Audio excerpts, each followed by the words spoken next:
Ah, Ekrina TV. Ekrina TV. La Karine Kibiswa. Ekrina TV a Biswa Mapande. Moté ma docteur d'appel et prière. Docteur d'appel et prière. Faut qu'il y ait un l'ennemi de la maladie. Aïe. Ekrina TV. La Karine Kibiswa. Ekrina TV. Ekrina. La Karine Kibiswa. Ekrina TV. Sokela zoli na ndako. Na kaka Ekrina TV. Ekrina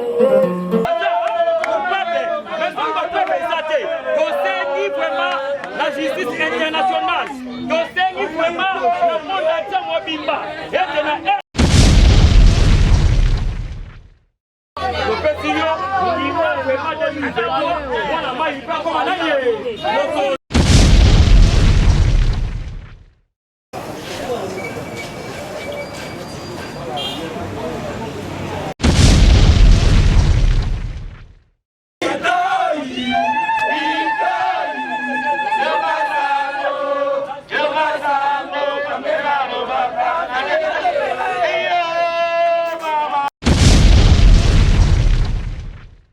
Bonjour, bienvenue à la news sur Ekrina Télévision. Merci tout pour Sarananza, mais la 4 invitée d'honneur parce qu'elle est le maître de tout et des temps, des circonstances. Je dis encore merci à la dame, la patronne, à Madame Karine Kibiswa.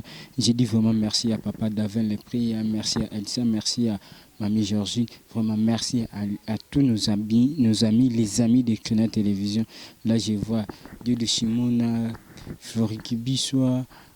Apôtre Neville, Gilit, Denis, vraiment, vous êtes nombreux.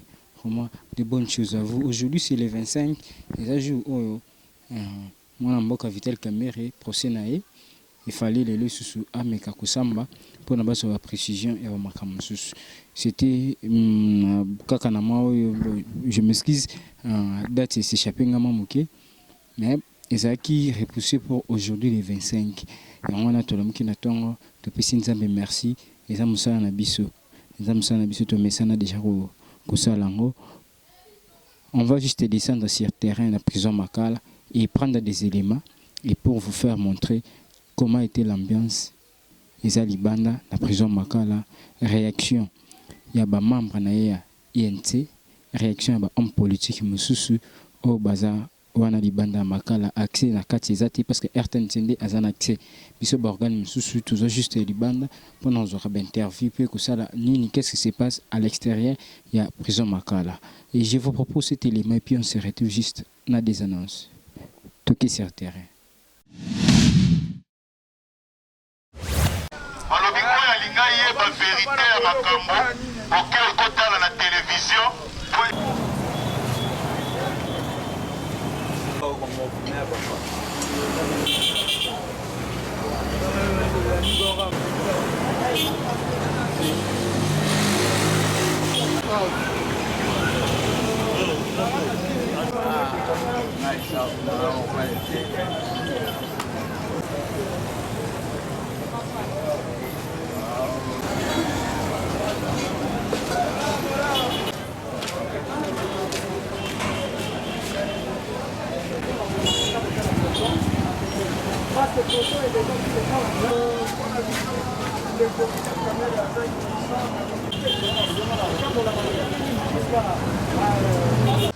si bisika prison ezali mais ali tozomona la police azopusana kaka azoloba aza na posa ya attroupement te mais eza malamu te ntango bango bakangaka Vital Kamerhe bayebaka ka attroupement ekozala mpasi komona papa bakangi ye aza place tel bana bafana na ndako nati biso lelo tolali te.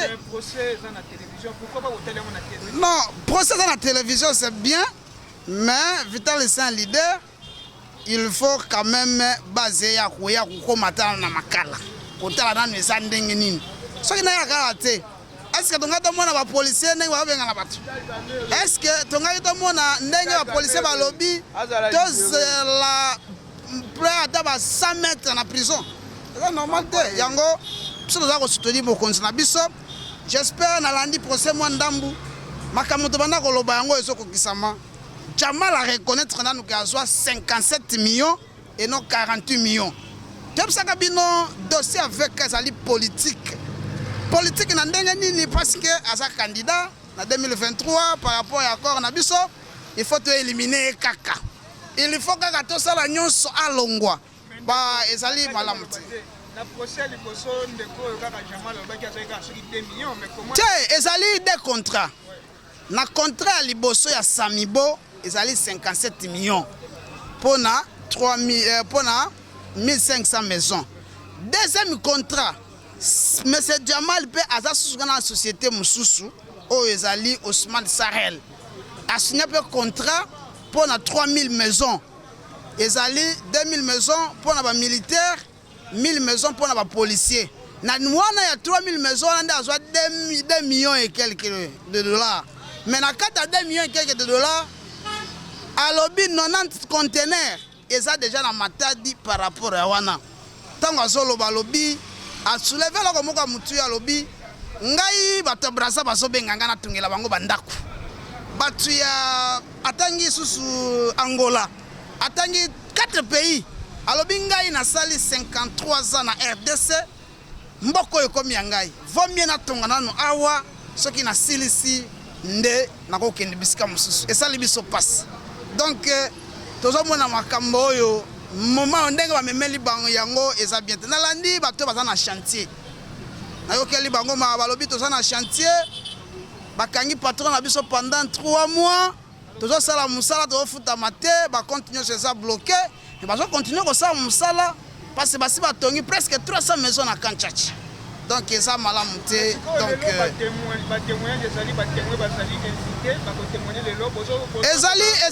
ezali na appréciation à tribunal. Ce tribunal n'a pas une opportunité, il y a témoins à Malobateur, parce que mais pour la nini bino vous komagana conclure. Mais pourquoi on va pas gagner on la veille parce que au moins question il y a rôle nini yo joua na programme à 100 jours. Ndawa neza makambo parce que faut sabiso au jouer rôle nini et puis ce que jouer qui rôle tsongolo pe au salaka nini rendement yango eza nini. Yango tozolinga tomona clair yango Vital Kamerhe abanda ko insister na base nyonso ya INC et ce procès il fait à la public qui peut médiatiser congolais ayeba eloko moko Vital abanda politique depuis Mobutu ti lelo ezali mbala liboso asala boloko et puis asala boloko injustement donc tozali wana tozali kozala bon nous sommes dans un procès pénal. La surprise est à la moi et belé et puis ça nécessite que ce qui tribunal a enseigné mutu songolo aloba tribunal il faut bengaye procès au maximum mais aujourd'hui sont un mot parce que beaucoup li qui été de Vital Kamerhe à cause de la liberté provisoire mais ça les souhaits c'est un droit Vital à remplir ba conditions nyonso oyo mibeko ezali kosenga ki à remplir. On est dans un état de droit, c'est l'état où on met la primauté de la loi Likolo. Mais les commis par individu peut sa vitale liberté provisoire. Moutalamu kiboyo na séance état le bio toboyi peut sa vitale comme mais est-ce que ça les droit ou bien politique? Vital a rempli la condition article 27, il y a code de procédure pénale, article 28, il y a code de procédure pénale. Article 17, il y a constitution, a rempli les conditions nyonso, il y a bénéficier de liberté provisoire. Batika mona batu agena ndaku, agende abandako ya kosamba kata na ndaku. Parce que kofandisa na boloko za ba risque belé, pandémie ezali, ba malade ezali kilikili. Vital azana résidence bien connue. Vital azali directeur de cabinet en fonction. Fuite n'a pas à craindre. C'est ce que dit la loi. Si la personne est arrêtée et que sa fuite n'est pas à craindre, mais on peut lui donner la liberté provisoire. Mais il y a un temps on conclut que non, ce n'est plus des droits, c'est de la politique. Donc, peuple, que non, c'est Vital Kamerhe, mais l'ingratitude ne paye pas. Et ça là officine, batumoko songolo quelque part, baso benda basinga, kaka biso, tosala boyo, ezala boyo, eza malamu te. Il faut être. Santé à cash, il fallait reposer la question claire parce que cash est une plateforme, vous allez dans la partie politique. Alors, ce qui.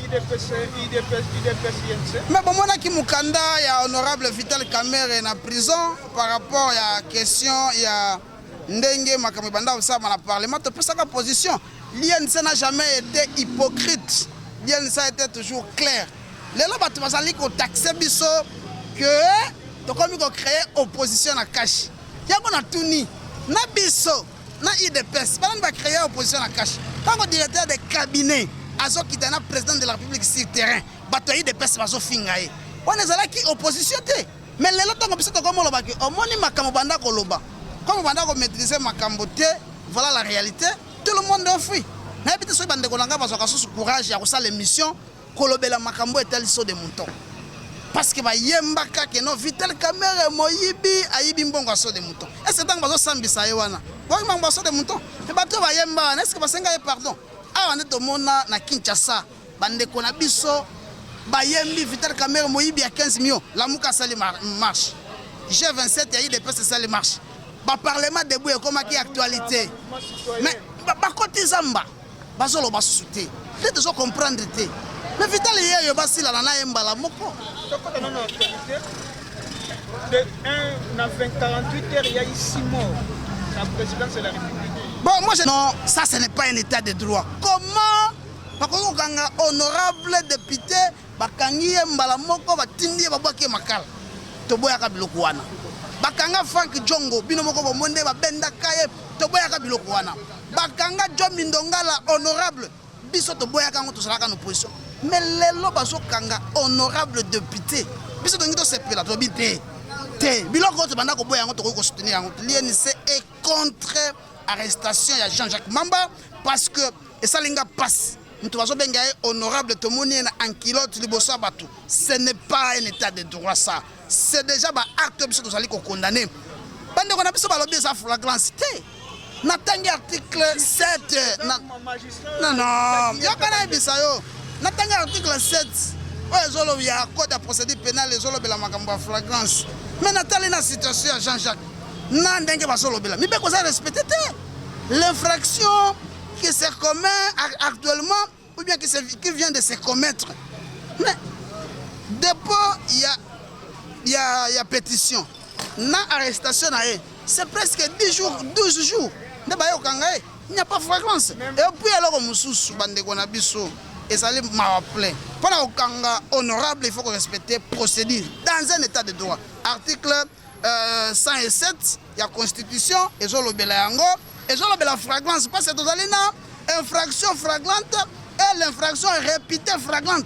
Donc, on va la flagrance exactée. Mais quand est-ce qu'il y a flagrance de mais quand la flagrance, ça n'a pas un exemple. Au moins, nous allons awa, nazali koloba. Na koloba na ngai, je peux commettre l'infraction. Wana mbala moko bakoyi ko kanga ngai. Ou bien soki na silisi koloba, na komi ko kende babi osaki émission na Dieu donné et sali minute de belete, ou tu koloba makamobo to kangi pour la fragrance. C'est ça. Mais na ya Jean-Jacques Mamba. Et puis na carte de fragrance. Si déjà il y a une plainte, on ne parle plus de flagrance. Il y a eu une plainte contre Jean-Jacques.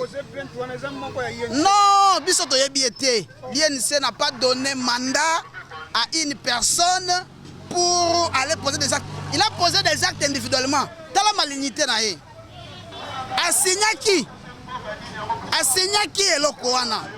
Asignaki Yango. Mais, tant que le président national a lobby, tu as soutenu mon tutelle, Ndaeko Bima, on a signé. Dans la politique, il faut savoir s'assumer lorsqu'on pense. Mais Hollande Jean-Jacques Mamba lobby que non, à Koki ko pesa biso quelques témoignages ba honorable moko bazala ki tango zo signé. Donc il faut être cohérent, il faut être responsable, il faut assumer tes actes tango zo poser le Kambo Songolo.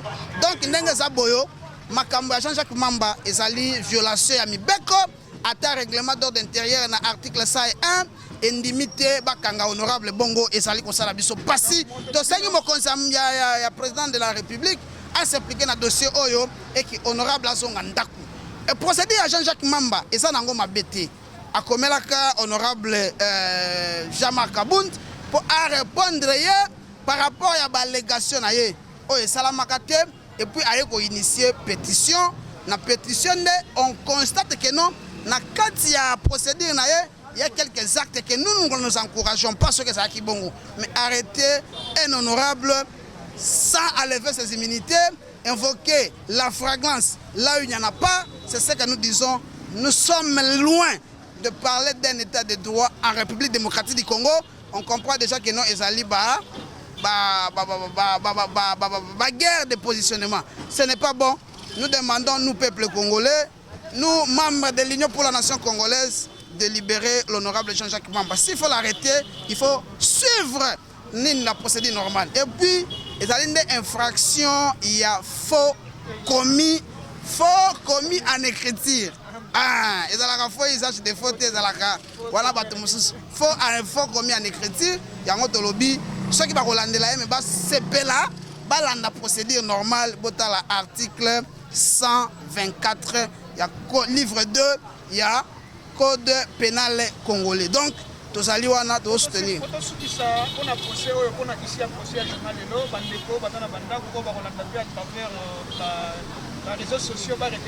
Et là, comment on va retenir que vérité bandi kobima? Avant tout ça, la procès, tout ça qui n'a pas de débat. Vital Aibaki 370 millions. Vital Aviraki, Manaki Jamal, na Vital Kamer. Tolongwa na débat ya mbongo, tokomi na débat photo. Tomanaki Jamal na photo. Mais lelo Jamal a lobby, mukolo wana nazwaka ba pression na téléphone. Nazalaki ambriye batu ba benganga na ndenge moko bazo somenga yi banini. Yango monaki nazalaki na titidi wana. Lelo nazolo ba vérité. Le te ya mbongo nanu ya koloba français. Parce que nazalaki omoni, ba komi ko tia vidéo na ba TV zo leka et comme argument. C'est faux débat. Débat ezali nde ya mbongo.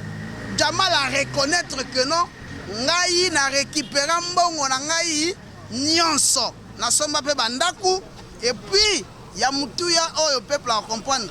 Il faut y que non, batu Jamal a lobby Angola e bengi ngai, Brazza e bengi ngai, Namibie, 4 pays ba bengi ngai pour atongela bango bandaku. Habité na sisa na RDC. Mais mutabo to cha na prison. Et ça malamu te. Peuple a so comprendre la vérité.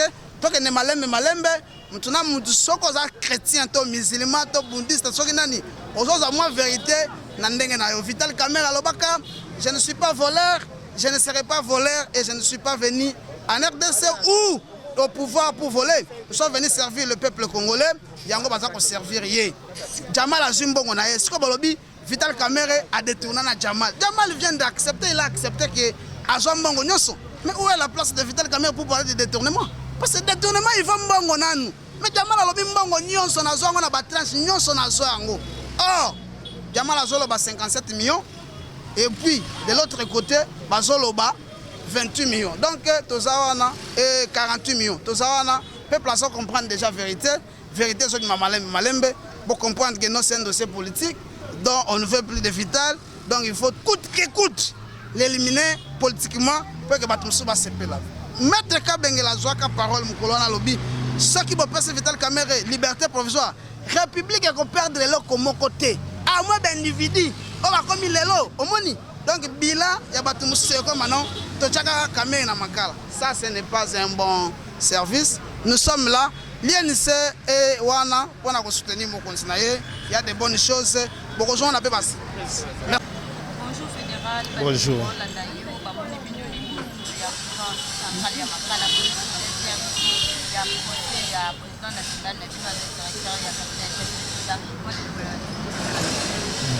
En tout cas, merci. Tout ça a Wandenge Bozomona. L'INC, tout ça vraiment mobilisé pour le les deuxième procès, ça les 25. Tout le monde a qui premier procès, tout ça là qui est président de Bissoté. Mais tout la justice est équitable. Tant que l'état de droit, la justice peut être équitable. Mais tout regretté, tout témoin déjà, tout le monde a commis, instrumentalisé, témoin autre chose. C'est regrettable. Mais tout ça, tout ça, deuxième procès, mais tout le président, tout ça, cour. Il y a procès comme ça, INC tokoyeba kozwa ba décision.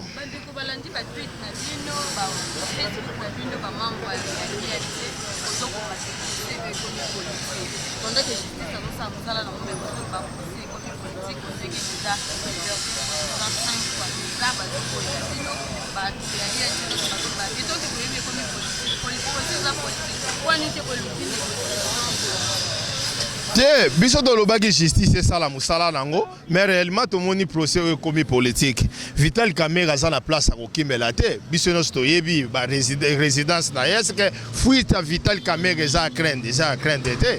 Donc mais toujours regretter que 5 fois to sengi toujours bazobo ya liberté provisoire et ça pas si bien procès comme politique. Bon madame négociation to koluka négociation te. C'est la justice, c'est ça la moussala, mais est-ce la justice équitable, est-ce la neutre au monde là. Ce qui te lingui vraiment réellement état de droit.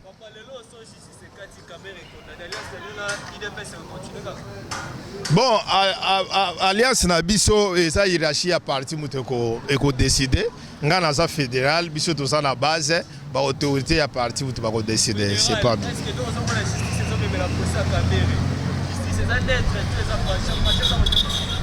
Bon, j'ai fait déjà qu'on refusait la liberté provisoire, en tout cas, à tout commis déjà qu'on doutait de la neutralité et la justice, ce qui est vrai. 2023, président président Nabiso Vital Kamerhe a la candidat en 2023. En tout cas, nous avons travaillé déjà sur Rango.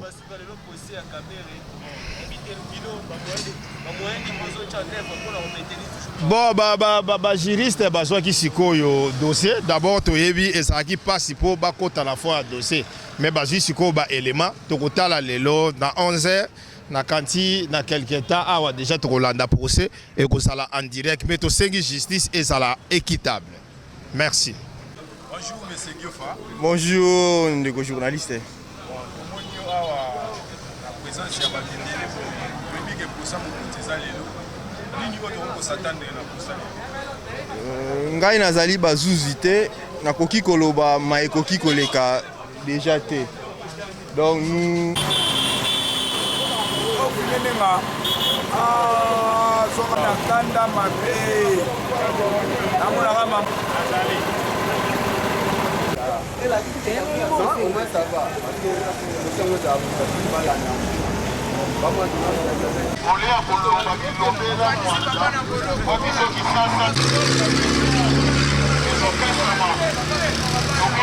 Ocean.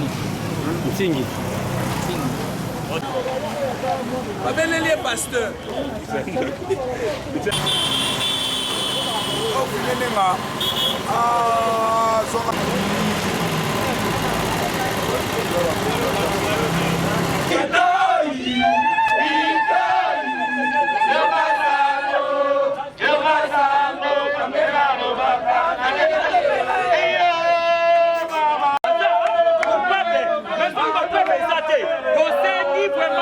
La justice internationale, dossier vraiment le monde entier mobimba.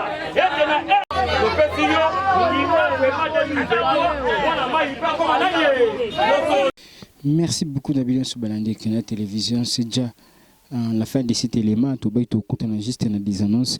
Nous disons aussi merci. Excusez-moi, il faut une merci Nanzambe Nazaki avec Epi. Vraiment, je m'excuse devant vous, nos abonnés. Merci Nanzambe parce que ils n'ont pas si ma casse en réaction. Il y a Congo d'éviter état des droits en reçu des arabes na bato mosusu. N'éviter presse ceux qui pèsent en 4 état de droit. Presse tu es qu'ils ont 4e pouvoir. Mais et communauté attends tout pouvoir ya suka pesati. Si vous mona bina lembinde bambangu. Na lembinde ko kima. Na lembinde ko kima suyo et si singa souffle. Vraiment merci beaucoup. Tout ça na ça la bon. La police a eu valeur à prester. Na bango bato batinda bango ba bien importance à prester. Bola na muta presse ni bola nda kolona. Kapo na boka nga caméra boyiba. Siko masana ngana arrestant bazui caméra. Bakimi na caméra bakete kango caméra na ils coûté plus de 600-800 $. Ma caméra na bakete kango 200-300, peut-être 100. Mais il y a peur de Moussala. Azana Moussina Bana a se retrouvé agent de l'ordre comme agent du désordre, agent du vol. Nginga lamki natanga ko sala Moussala na oyo sala ye. Justice mokili. Et que vous baby c'est côté lieu, mais justice Nzambe écoutez la motuté. Vous allez payer les pots cassés. La justice n'a bien non. Vous salez n'a bien à la police au bout c'est un objectif principal. Vous allez payer les pots cassés. Ou nous se tout à Ibaka. À Salaraba Makamama B, vous allez payer les pots cassés. Vraiment la limbi na kimi bambango, vraiment impossible. Ça c'est quelle sorte de pays? La police moko un mboka nini obe vraiment yangona ya moko boy suki toza na kati ya plateau to boka mabanga si la reconnaissance ezaka to benga ngo pesa ngambongo te oko pesa ngambongo te mais si la reconnaissance ou reconnaître mutana sala ngelo kama malamu ni fiske salutation bonjour ça fait quelque chose de bien et encourageant mutasa les lieux. Frère Patrice Mbangout. Alors, bimbote bonjour et font la ramoutuba relation. Hein? Ça fait un temps depuis que Nazaki maladie. Depuis 4 jours. 4 jours dans santé permettait un raté. Et puis, aujourd'hui, c'est la toute première jour depuis que s'est rétabli dans la élément dans la vitrine d'honneur.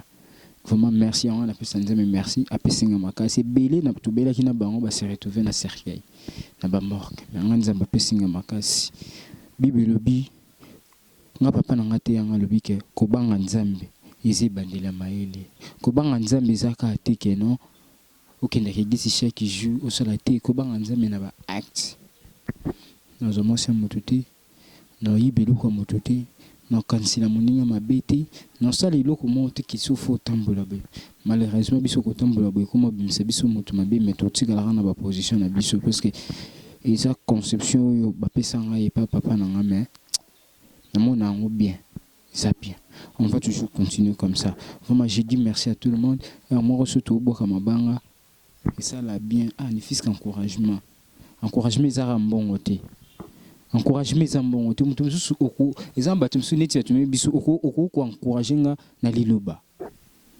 satandaka na moto parce que mbongo ya mutu babi nini mai baimbango mbongo pesaka maele te kasi maele pesaka mbongo ce qui juste maele nanga ona sakana mutu ya ngana ndi mbongo maele nanga ya kosimba kamera maele nanga ko ena vitrine donner maele nanga ya ko monter ya ngana ndi mbongo ce qui eza awa moi mutaboto na ngozati c'est que jour non la lande nzamba zunga nde wana OK mais au moment où je continue à vivre c'est parce que c'est qu'il ne faut pas toujours ngana zaka beaucoup plus pressé na mbongo te na pressé na mbongo te la chose zaka bien que mbongo utalande ba acte na kimi ba mbango na sali na wana plateau boy to pesi ba mbote ba salutation to souhaiter une bonne chose ata message ya bonjour pero la moki ndengeni nous tomber malade à 4 jours avant ndako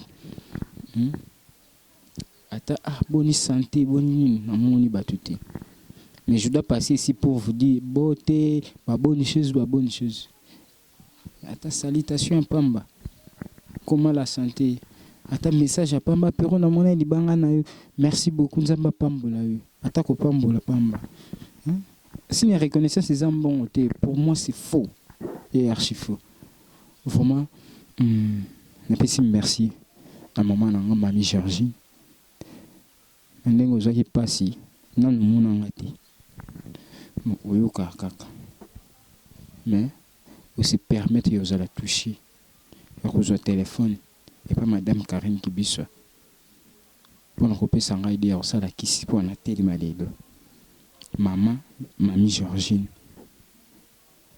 azakutu musika ayoki passiona ya kobota ya bana ya mwana mobali. Maman, merci beaucoup. Longue vie na yo. Nzamba pesa yo abakisela bane. Na oyo ya pesa yo abakisela susu. Ezaka teke maman ko pambola mwana. Maman pas mon moi, mais moi n'a pas à souhaiter malamu et pas maman pe nzamba bakiseli. Nzamba bakisolo mikolo belé. Tous en a eu longo. J'ai dit encore merci à papa David les prières. Merci papa. Et j'ai dit merci à madame Karine Kibiso. J'ai dit merci à Florie Kibiso. Ouazaki tout maman pembe nanga. Olamuki nini. Ozo kandeni. Motezo beta. Je peux continuer. Tout ça. Azay toujours pembe nanga. Pour nous souhaiter une bonne chose. Pour nous collander la santé nanga. Vraiment, j'ai dit encore merci à Elsa. J'ai dit merci à Bandeko nanga basi. Autant que qui n'a belaki. Baïk secours. Je vous aime beaucoup. Vraiment, ils ont dédicace qu'on a préparé qui n'a retour dans la 4 d'honneur.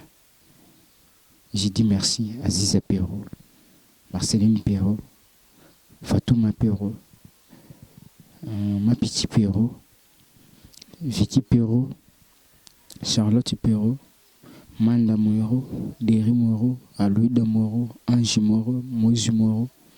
Je vous aime beaucoup. Merci. Bye.